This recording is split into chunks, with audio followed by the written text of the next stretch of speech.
Let me just quickly give you a list of 4 emotions that can change your life in one day.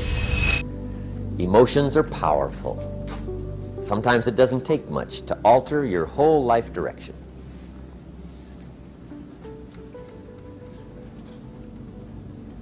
Okay, here they are. Number 1, disgust.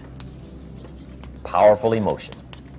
Disgust says, I have had it.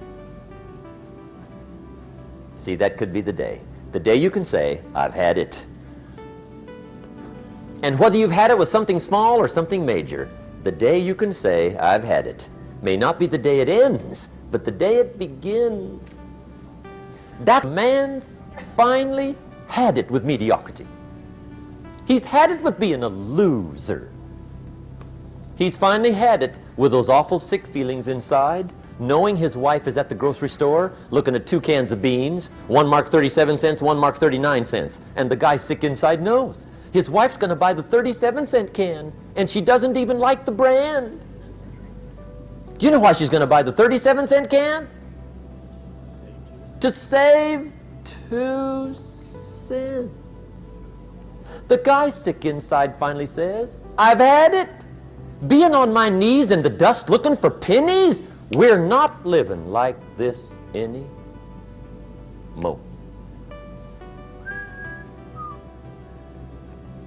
Could be the day that turns your life around. The day you can say, I've had it.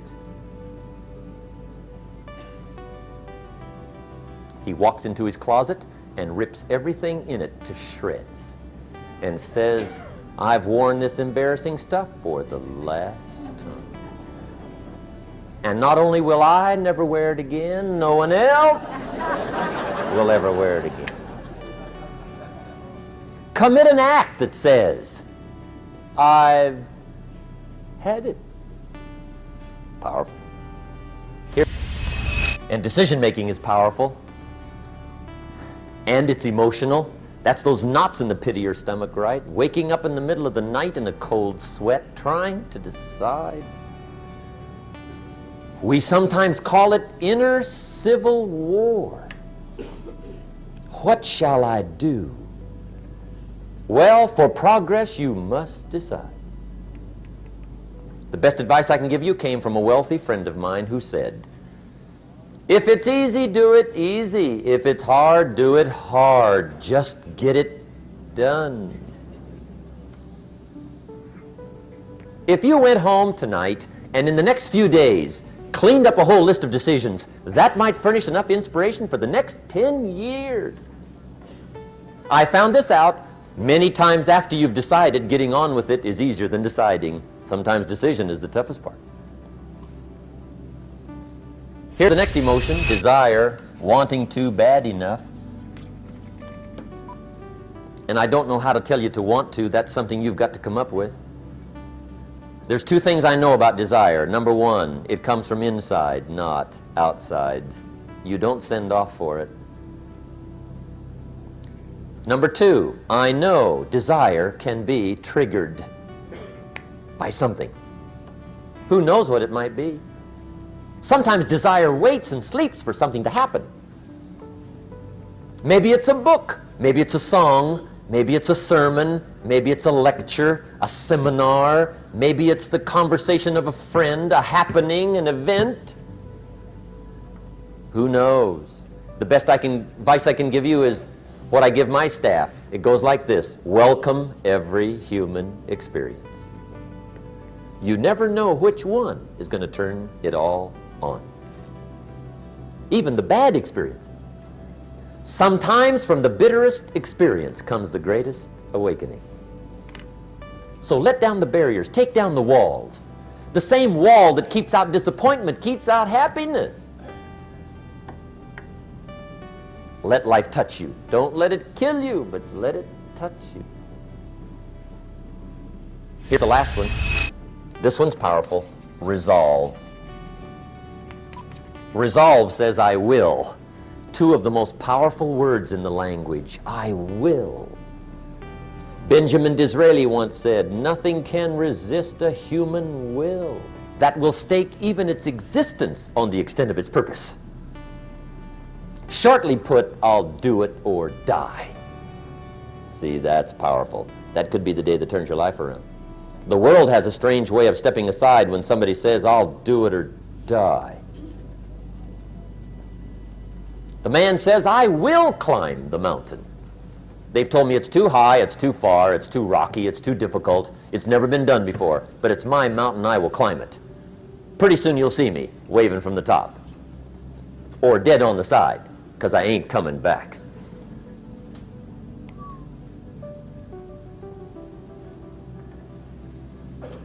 The best definition I ever got from the word resolve came from a little junior high girl in Foster City, California, up north. I'm talking to the junior high kids one day. I love to ask kids definitions. They come up with beauties. I got to the word resolve and I asked, who can tell me what resolve means? And I got several hands, and they were all pretty good, but the last one was the best. Little girl, about 3 rows back, held up her hand. She said, Mr. Rohn, I think I know what resolve means.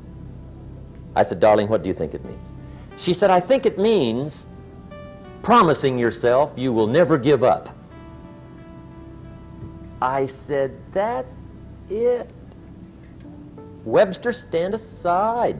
That is the definition. Promise yourself you will never give up. I asked the kids, how long should a baby try to learn how to walk? How long? How long would you give your average baby before you shut him off? How long? See, any mother in the world would say, you're crazy. My baby's going to keep trying until it learns how to walk. What a magic formula. Now let me show you what triggers all emotions into activity that brings results. And results is the name of the game. Here it is. Action. Finally, you must do something about how you feel. Jesus, the master teacher, said, don't just be listeners, be doers. The world admires the doers. Another Bible phrase says, faith without action is useless. Some people these days are big on affirmations. You've got to be very careful of affirmations. There's a thin line between faith and folly. The best clue I can give you on affirmations is this. Affirmation without discipline is the beginning of delusion. And there's nothing worse than delusion. The guy keeps walking west looking for the sunrise. I mean, delusion is bad.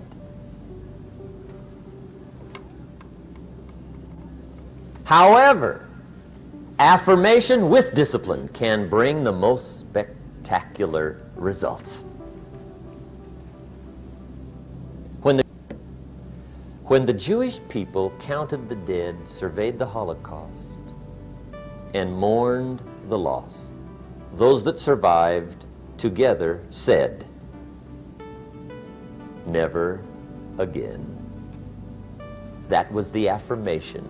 Never again will we take our families, silently walk to the boxcars, and let them ship us through the night to Auschwitz. Never. Well, that's good to make an affirmation, but the next question is, what are you going to do to back up the affirmation? They said, well, number one, we'll build a nation. Then they said, we'll build an army. Wow. And a navy. My. And an air force. And we'll buy some bombs. My. And some bullets. Wow. We'll spend a big portion of the national treasure. We'll even spend some of Israel's finest lives. We mean it. Never again. That's called backing up affirmation with discipline. Does it work? Well, yes. They've been tested 4 times in war on their affirmation in the last 25 years. 4 times, major. The next to the last war was called the 6-Day War. As if to say, didn't we tell you? Never.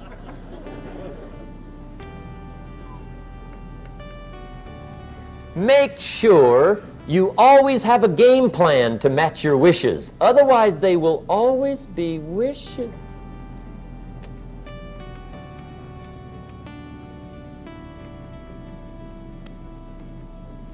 Day that turns your life around.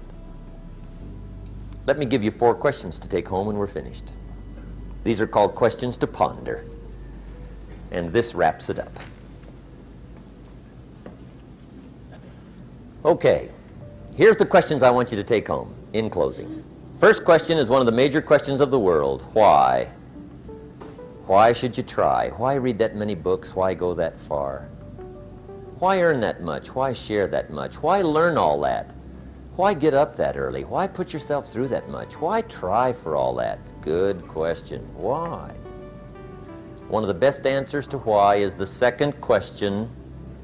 Why not? What else are you going to do with your life? Why not see how many books you can read, how far you can go, how much you can earn, how many friends you can make, how much personality you can develop, influence you can have, how many things you can accomplish, how far you can go and what you can see? Why not? You got to stay here till you go. Why not? The third question is, why not you? Why not you? Some people have done the most incredible things with limited start. Why not you? Some people have done so well, they get to go, they get to see it all, they get to do it, they get to be there. They get to have it, they get to enjoy it. Why not you? Why not you watching the morning mist rise over the mountains of Scotland? Exploring the mysteries of Spain, soaking up history in London. Why not you? You got to take a stroll through the Palace of Versailles. Why not you? You got to have lunch in one of those neat little sidewalk cafes in Paris. You got to drink in an Arizona sunset. You got to see the world. You got to read the books. You've got to do the enterprises. You've got to be involved in commerce and love and travel and experiences. You got to do it all. Why not you? You've got to know the results that come from splendid discipline. There's nothing like a view from the top. And the last question is, why not now? Don't postpone your better future any longer. Get at it tomorrow with new vigor. Get you some new books. Ask some new questions. Set some new goals. Get you a new journal. Start your projects book. Get a game plan going. Do some more reading. Start to make changes. Have conversations. Make contact. And do it now.